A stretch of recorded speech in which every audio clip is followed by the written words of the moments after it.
रुग्णाच्या आराम व उपचारासाठी महत्त्वाच्या शारीरिक स्थिती म्हणजेच पोझिशन्स. रुग्णाला योग्य शारीरिक स्थिती म्हणजेच पोझिशन देणे अत्यंत महत्त्वाचे आहे. यामुळे त्यांना आराम, सुरक्षितता आणि प्रभावी उपचार मिळण्यास मदत होते. या व्हिडिओमध्ये वेगवेगळ्या पोझिशन्स बद्दल माहिती घेऊ. पोझिशन्समुळे रुग्णाला आराम मिळू शकतो आणि उपचारांना मदत होते. योग्य पोझिशन देणे हे अनेक कारणांसाठी आवश्यक असते. सर्वप्रथम त्यांना आराम मिळतो.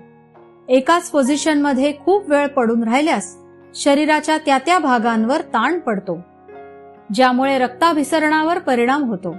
योग्य पोझिशन दिल्यास बेडला खिळून असलेल्या रुग्णांना बेडसोर किंवा शय्याव्रण होण्याची शक्यता कमी होते. रुग्णाची पोझिशन बदलताना काही महत्त्वाच्या गोष्टी लक्षात ठेवा. प्रक्रिया सुरू करण्यापूर्वी आणि पूर्ण झाल्यावर हात स्वच्छ धुवा.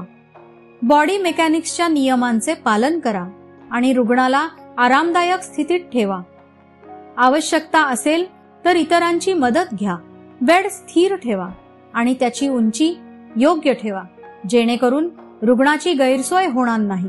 प्रक्रिया योग्य पद्धतीने आणि योग्य वेळी करा, जेणेकरून रुग्णाला त्रास होणार नाही. संभाव्य अपघात टाळण्यासाठी सर्व सुरक्षा उपायांचा अवलंब करा. आता विविध पोझिशन्स बद्दल सविस्तर माहिती घेऊ आणि कोणती पोझिशन केव्हा आणि का दिली जाते हे समजून घेऊ. सुपाईन पोझिशन. या पोझिशनमध्ये रुग्णाला पाठीवर सरळ झोपवले जाते. शरीराची तपासणी, विश्रांती आणि भूल म्हणजेच अॅनेस्थेशिया दिल्यानंतर ही पोझिशन वापरली जाते. Modified dorsal recumbent position. या पोझिशनमध्ये रुग्णाला पाठीवर झोपवले जाते. गुडघे वाकवून पावलं बेडवर किंवा जमिनीवर आरामदायक स्थितीत ठेवली जातात. पोटाच्या आणि जननेंद्रियाच्या तपासणीसाठी पेरिनियल केअर देताना, पीव्ही म्हणजेच योनी मार्गाचे परीक्षण करताना आणि कॅथेटर लावताना ही पोझिशन वापरली जाते. ट्रेंडलेनबर्ग पोझिशन. या पोझिशनमध्ये रुग्णाला पाठीवर झोपवले जाते आणि डोक्याची बाजू खाली केली जाते आणि पाय डोक्यापेक्षा जास्तीच्या उंचीवर ठेवले जातात. शॉकमध्ये गेल्यावर रुग्णांसाठी आणि कमी रक्तदाब म्हणजेच लो ब्लड प्रेशर असल्यास ही पोझिशन उपयुक्त ठरते. Lateral position. या पोझिशनमध्ये रुग्णाला डाव्या किंवा उजव्या कुशीवर झोपवले जाते. या स्थितीत रुग्णाचे डोके, मान आणि पाठीचा कणा एका सरळ रेषेत असतो. ही पोझिशन फुफ्फुसांचे आणि हृदयाचे कार्य सुधारण्यासाठी तसेच एनिमा देण्यासाठी वापरली जाते. Fowler position. या पोझिशनमध्ये रुग्णाला पलंगावर बसवले जाते, जिथे डोके, पाठ आणि शरीराची वरची बाजू थोडी उंच केली जाते आणि पाय सरळ रेषेत ठेवले जातात. बेडची डोक्याकडची बाजू 30 अंश, 45 अंश किंवा 90 अंशांपर्यंत वर केली जाते.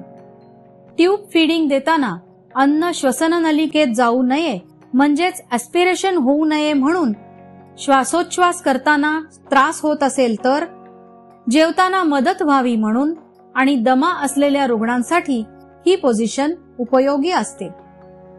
Prone position. या स्थितीत रुग्णाला पोटावर झोपवले जाते, म्हणजे पोट खाली आणि पाठ वरच्या बाजूला असते. श्वसनाशी संबंधित अडचणी आणि शस्त्रक्रिया म्हणजेच सर्जरी करताना ही पोझिशन वापरली जाते. लिथोटॉमी पोझिशन. या पोझिशनमध्ये रुग्णाला पाठीवर झोपवले जाते आणि त्यांचे दोन्ही पाय गुडघ्यात वाकवून कमरेपर्यंत वर उचलून विशिष्ट स्टँडवर ठेवले जातात. स्त्रीरोग संबंधी तपासणी करताना तसेच प्रसूती म्हणजेच डिलिव्हरी आणि शस्त्रक्रियेच्या वेळी ही पोझिशन वापरली जाते. नी चेस्ट पोझिशन. या पोझिशनमध्ये रुग्णाला गुडघे आणि छाती जमिनीवर किंवा पलंगावर टेकवून झोपवले जाते. यामध्ये गुडघे अंथरुणावर टेकवून कमरेत वाकून शरीराचा वरचा भाग म्हणजे छाती व डोके जमिनीकडे झुकवले जाते. पचनाच्या समस्या स्त्रीरोग तपासणी करताना किंवा विशिष्ट प्रकारच्या शस्त्रक्रियांमध्ये ही पोझिशन वापरली जाते. दक्षता. पोझिशन देताना काही महत्त्वाच्या गोष्टी लक्षात ठेवा. रुग्णाची सतत हालचाल करू नका आणि त्यांना शक्य तितका आराम मिळू द्या. शरीरावर अनावश्यक दाब येणार नाही याची काळजी घ्या. पोझिशन बदलताना नेहमी सावध राहा आणि रुग्णाला काही त्रास होत असेल तर लगेच डॉक्टरांची मदत घ्या.